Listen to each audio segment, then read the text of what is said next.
The world is changing fast and technology is doing more and more. AI is taking over a lot of jobs that people used to do and maybe don't need to do anymore. And a lot of people are worried about it. This is a topic that's coming up more and more, both inside companies, among entrepreneurs. And I believe the future is bright, that there is a place for us humans, but that things may be changing in how we're doing things.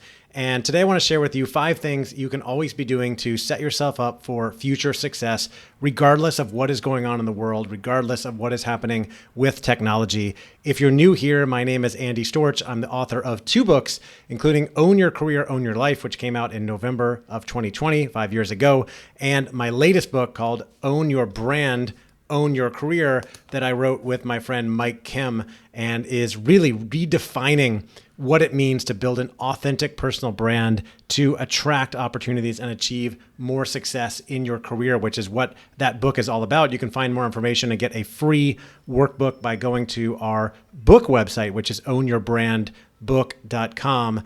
And of course, both books are available on Amazon to purchase in any country where books are sold on Amazon. And on that note, this week, as I'm recording this, I traveled to Zagreb, Croatia, the capital of Croatia, to deliver a keynote at the LEAP conference, which is a big conference put on for young professionals in Croatia. Almost everybody there was Croatian, and I was really interested to find that almost all young people learn English in school, so everybody could understand English perfectly, and then obviously different people have different levels of mastering the language. And so a lot of the content at the conference was actually in English. My session, of course, was in English, but then about half, or maybe a little more than half of the content was in Croatian, so I got a chance to hear that, and of course I didn't understand any of it. But what I spoke about at the conference was what I just said, the 5 steps or the 5 things you can always be doing to set yourself up for future success. I think this is really important. In the keynote, I told a lot of stories to illustrate these points. I'll take those out to make these quick today, and I'll share more stories with you later. But I want to give you the quick hits, things that you can take action on. If you were there, I appreciate you being there and engaging with me afterwards. And I welcome all the new listeners on this podcast. So let's get to the tips for today, the 5 things you can always be doing to set yourself up for future success.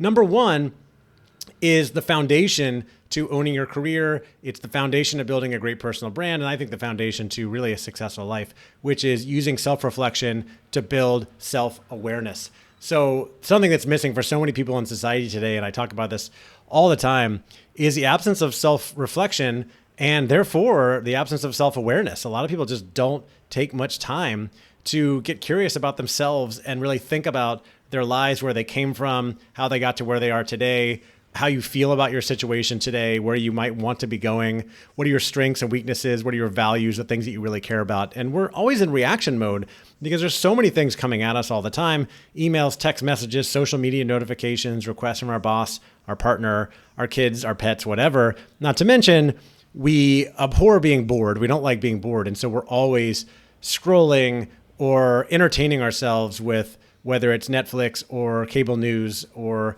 reading a magazine, whatever your entertainment of choice is. We don't take much time to really sit and think. And I've been really intentional about this for the last 7 years or so, since I discovered The Miracle Morning in 2016. And that's a book by Hal Elrod that is about basically making more time or getting up earlier than you need to start your day intentionally with things like meditation, affirmations, visualization, reading, journaling, and exercise. And that was when I really started meditating for the first time, and I started reading a lot more, and I started journaling for the first time, which means that I put a lot more thought into recording what's going on in my day, in my life, thinking through my emotions and my reactions to things and how things are going, what I'm really grateful for, what I might be frustrated with. And this has really helped me process a lot of things that are going on in my life, process my emotions, how I need to be feeling about certain things, and also think more clearly about what I want to be doing and where I want to be going in my career, the career and business that I want to develop, the life I want to live, and the brand that I want to develop as well. So step 1 is really making time for self-reflection. It's getting up earlier than you need to, or just finding a quiet space with a cup of coffee or tea and a notebook and spending some time in thought and writing some of these things.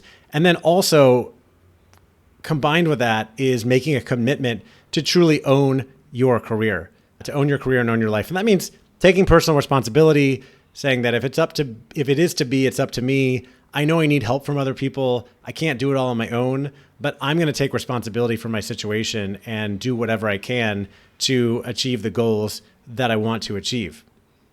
So step 1 is building self-awareness and committing to owning your career. Step 2 is committing to continuous learning, investing in continuous learning. The days of getting a college degree and working in that field for 40 years, those days are, and not educating yourself anymore, those days are over, right? The pace of change is faster today than it ever has been before, and yet it's slower today than it's ever been. And so things are getting faster all the time. So we need to be investing our time and even our money in continuous learning and learning new skills, learning new technologies, learning new ways of doing different things. And there's tons of great resources for that, whether it be books, podcasts like this one, YouTube videos, LinkedIn, taking online courses, going actually back to school, learning programs inside your company. There's just millions and millions of resources. The crazy thing is that if you live in if you're alive in 2025 or 26, whenever you're listening to this, we live in a time of unprecedented access to knowledge, access that our grandparents, our great-grandparents could never dream of, right? Our great-grandparents, if they wanted to learn how to do something, hopefully they had access to a library. If they were really lucky or rich, they had their own personal library. They could go buy books. They might be able to go to college and take courses from people, but they couldn't just log on to something like the internet and look up anything we want, find videos and anything we want on YouTube, or now we can just ask ChatGPT to teach us whatever we want to learn, right? It's unprecedented access. So it's not about access, it's about knowing what you want to learn, making time for it, and then taking action, doing something with that learning. That's the really key thing. So step 2 is investing in continuous learning. Step 3 is to build your network. And nothing's been more helpful and essential for me in my own career success over the last 20 plus years than having a network, having relationships with different people. First of all, that's a great way to learn right there. I learned so much from other people. But second of all, so many opportunities have come from those relationships. One of the biggest, really two of the biggest kind of breaks in my career, if you will, going back to 2010 when I was unhappy in my career in the insurance industry. And I sent an email to a friend of mine named Adam Boggs, and because he had a successful career in sales and I was interested in sales, so just to ask him for his advice. And he ended up making an introduction, giving me a referral to get an interview at a consulting firm where he worked. He helped me prepare for that interview. I did well. I got the job. It turned out to be a dream job that leveraged a lot of my strengths that I wasn't even sure I could use or how to use. I wouldn't have ever known how to get into a job like that. And he helped me, and I wouldn't have ever gotten there if it wasn't for him. And the two big lessons from that was, one, I took the initiative. First of all, we met and we kept in touch. Second of all, I took the initiative and reached out and asked for help. And then third of all, he was willing to offer help. Because that's what we do as humans. When we have some type of connection, some type of relationship, we help each other, right? We don't help everybody. If I sent that email to a random person who didn't know me, they might not have responded. But because we had met a couple times, we had gone to the same business school, he was very willing to help me. And I'm willing to help people all the time. I made a couple introductions today to help people. And I do that almost every day because I'm a human connector. I want to be out there connecting and helping other people. I think it's what a lot of us humans are very good at. And therefore, building a network is so essential. It's a busy, crowded world. There's any job on LinkedIn gets thousands of applications. And one of the best ways to stand out is to know somebody coming in, right? And you're not always going to know somebody, but you might know somebody. It can be helpful. And networking is not about walking into a conference room and meeting 300 people. I know that can be overwhelming to many of you. I kind of enjoy that, but it's not for everybody. But networking is about building relationships one person at a time. Networking is just about building relationships one person at a time. So if you consider yourself introverted or shy, that's okay. You don't have to go to the big conference and throw business cards around, whatever you imagine is happening there. Just reach out and send a LinkedIn message or an email and book one Zoom call a week with somebody that you hadn't talked to before, or to reconnect with someone you worked with in the past. And you can build and strengthen that relationship, and it could lead to new opportunities. You really have no idea what it might lead to, but you don't know and you won't find out unless you take the initiative and you have that conversation. All right. So step 3 is building your network. Step 4 is building your personal brand. And this is something that's becoming more and more popular. I wrote a chapter about this in my first book, Own Your Career, Own Your Life. At that time, the idea of a personal brand was getting really popular for entrepreneurs. not as popular yet for working professionals, we'll say employees of companies, but now I'm starting to see more and more people paying attention to this. So what is your personal brand? It's essentially your reputation. It's what people think about you, how they feel about you, whether people want to work with you or not.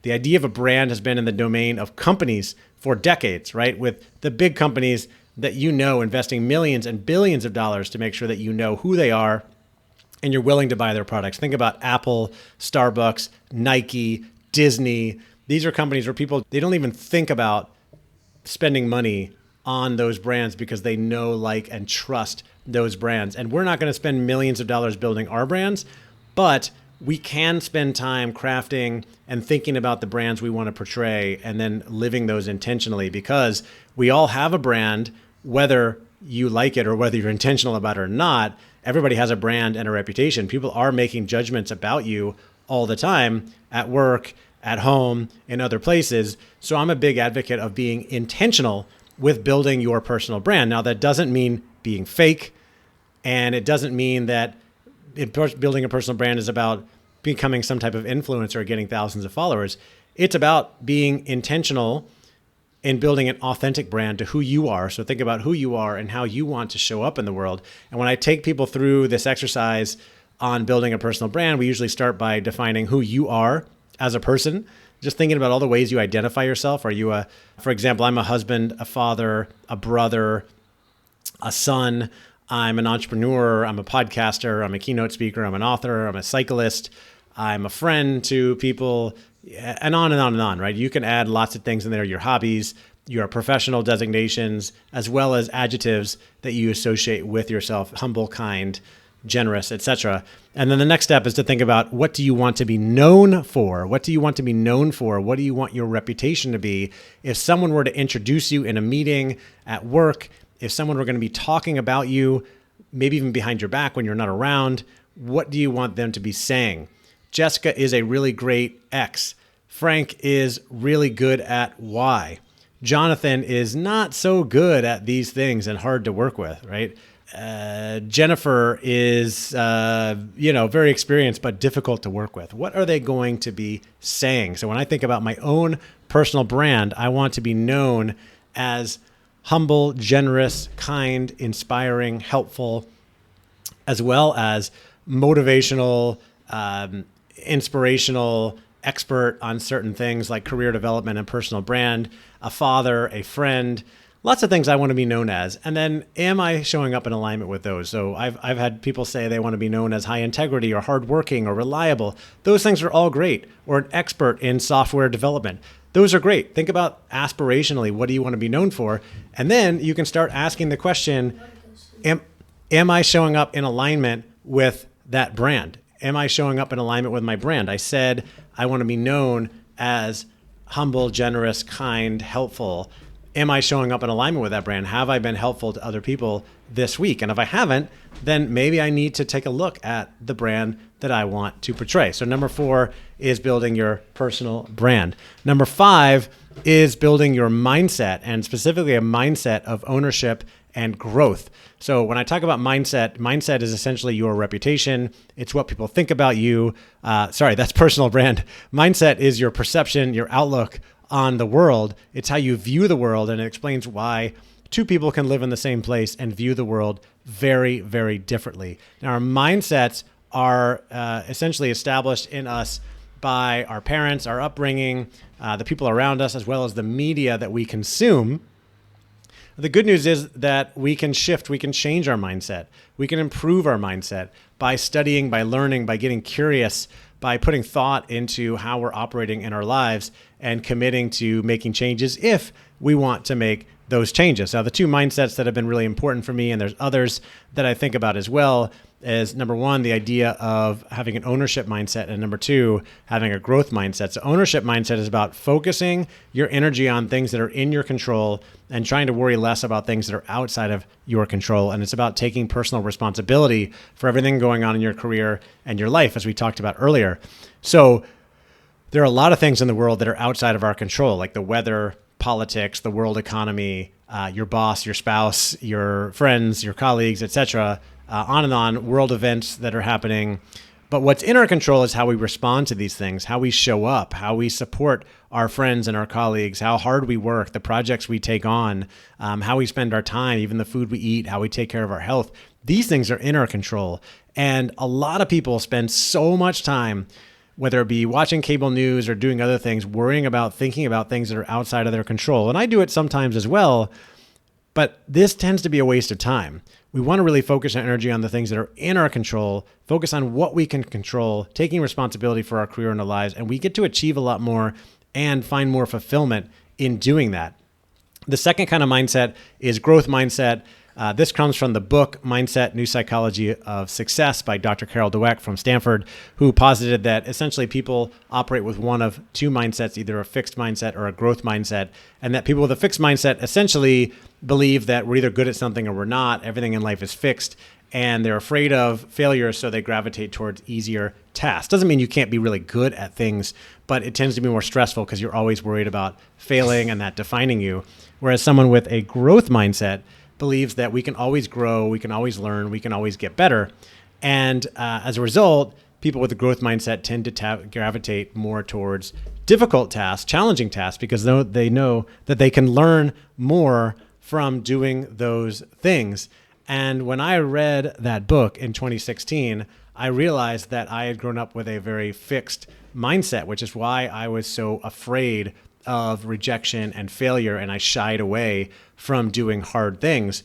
And so when I read that, I committed to operating with a growth mindset. And since then, I have followed through on that commitment, and I've tried, attempted, and successfully done a lot of great things in my life that I wouldn't have done otherwise, like changing careers, starting a business, starting 3 podcasts, hosting a conference, publishing 2 books, becoming a keynote speaker, on and on and on. And there's plenty of things in there that I tried that didn't work out very well.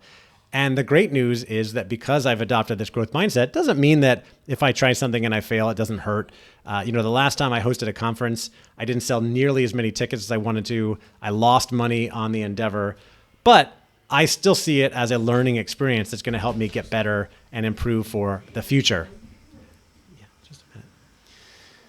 So that's the fifth thing is developing that ownership and growth mindset. And if you do these 5 things on a regular basis, regardless of what's going on with technology, in the economy, in the world, we can always be reflecting and building our self-awareness, getting curious about ourselves and others. We can always be learning, right? Every single day, regardless of where you are, we can find things to learn.